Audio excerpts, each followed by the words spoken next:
Pozdravljeni! Danes so zopet na vrsti vaša vprašanja ter pobude. Nekoga izmed vas zanima, kaj bo v prihajajoči sezoni 2023 z veliko nagrado Kitajske.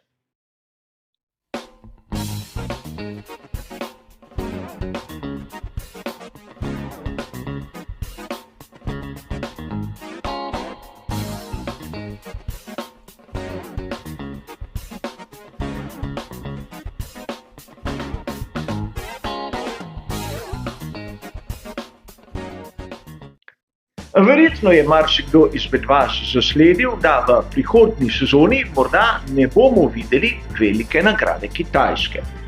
In to zaradi stroge zakonodaje vezane na COVID-19.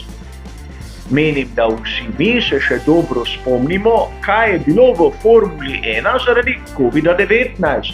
Skrajšana sezona, izjemno čuden razpored, več dirk na enem in istem prizorišču, ter še bi lahko naštevali. A kljub vsemu v cirkusu Formule 1 so vzpostavili protokol in v bistvu širjenje COVID-19 dokaj zajezili. Seveda, primeri so, videli smo jih tudi na začetku sezone 2022, ampak vseeno. Mi, navdušenci, smo spoznali, da svetovno prvenstvo Formule 1 se lahko dokaj mirno odvija, tudi ko razsaja ta virus, ki je že marsikatero športno prireditev nekako spravil do tiste faze, ko so zadeve odpovedali. A kljub vsemu, zakaj gre? Mnogi viri o tem poročajo, ampak treba je priznati, da tisti meni osebno zanesljivi viri o tem niso spregovorili niti besede. In govorim o spletnih portalih, kot je uradna stran Formule 1, motorsport.com, Racefans in podobno. A med prebiranjem takšnih in drugačnih sestavkov se seveda naleti na tisti originalni izvorni vir. In to je britanski BBC, kjer je Andrew Benson objavil to novico. Zato je treba prebrati zadeve v originalu, ne v prevodu, ne v interpretaciji mnogih piscev, ki z originalnim virom morda sploh niso imeli stika. Namreč tu Andrew Benson seveda zagotavlja, da gre za govorice in da nič ni uradnega in nič potrjenega. A meni je zanimivo v takih sestavkih poiskati najprej vzrok za težave. Tu se navaja, da ukolikor bi bil kdo izmed članov cirkusa Formule 1 pozitiven, bi moral ostati v karanteni na Kitajskem, in to pomeni 5 dni v posebnem centru plus 3 dni v domači oskrbi. Vsaj tako navaja vir. V drugi strani se lahko začnemo spraševati, kaj je tu tako spornega.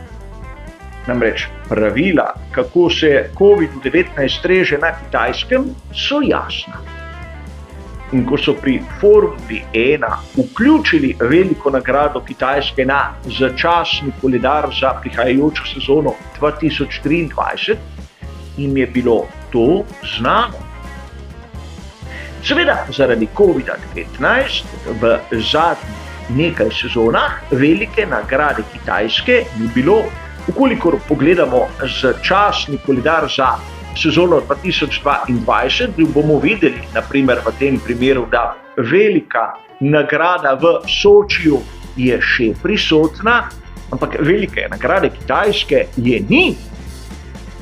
V drugi strani, ko vidimo ta začasni koledar za prihajajočo sezono, je velika nagrada Kitajske lepo zapisana, brez kakšne pripombe, da ima tu bilo kdo zadržke.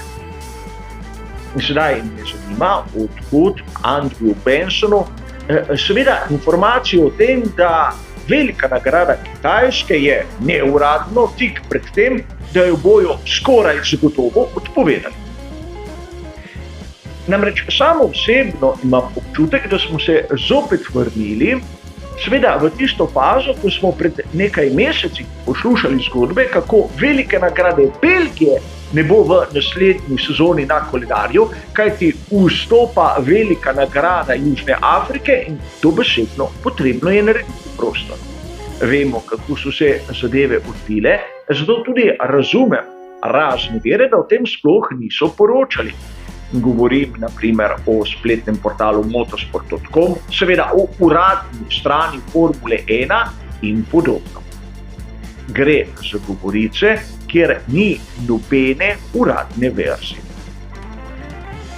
In seveda zanimiva je teorija, kako se Stefano Domenicali trudi premakniti veliko nagrado Azerbajdžana za teden, tako da ne bi imeli sredi sezone svetovnega prvenstva Formule 1 mesec premora, zaradi tega, ker bo velika nagrada Kitajske odpadla. Namreč velika nagrada Azerbajdžana je mestna ulična dirka, kjer je treba infrastrukturo postaviti.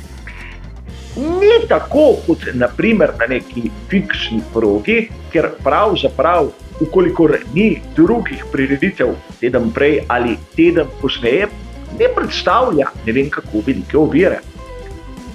V Bakuju je treba postaviti robnike, zaščitne ograje, tribune, garaže in seveda vso napeljavo. In treba se držati določenih urnikov, kar pa seveda je vse prej kot enostavno, kolikor si nekdo kar naenkrat izmisli datum prestaviti za teden ali dva. Poglejmo samo, kaj se dogaja v Monaku, ukolikor dirka zaradi takšnih ali drugačnih razlogov ni na točno določen vikend, enostavno odpade.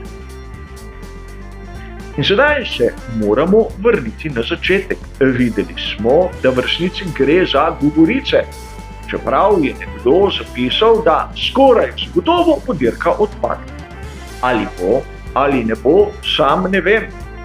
A menim, da vsem nam je bilo jasno, kakšne so zakonitosti prihoda na Kitajsko in kaj pomeni, če je nekdo pozitiven.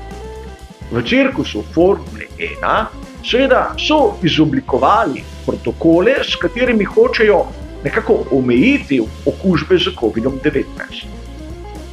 In sedaj, ukolikor je problem, da bodo člani raznih ekip primorani ostati na Kitajskem, ukolikor bodo pozitivni, a nismo pred nekaj minutami govorili o tem, da pred in po veliki nagradi Kitajske je približno mesec dni časa. Torej, kolikor bi bil kdo prisiljen ostati na Kitajskem za teden, bi bilo to konec sveta? Menim, da ne.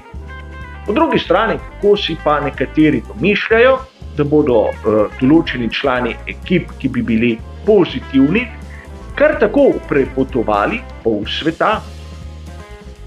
Ne bom se spuščal v razne polemike okrog te bolezni, ki nam je v preteklih letih pošteno spremenila naše življenjske navade. Ampak vseeno 5 mesecev pred praktično datumom same velike nagrade s takimi izjavami mislim, da so zadeve rahlo preuranjene.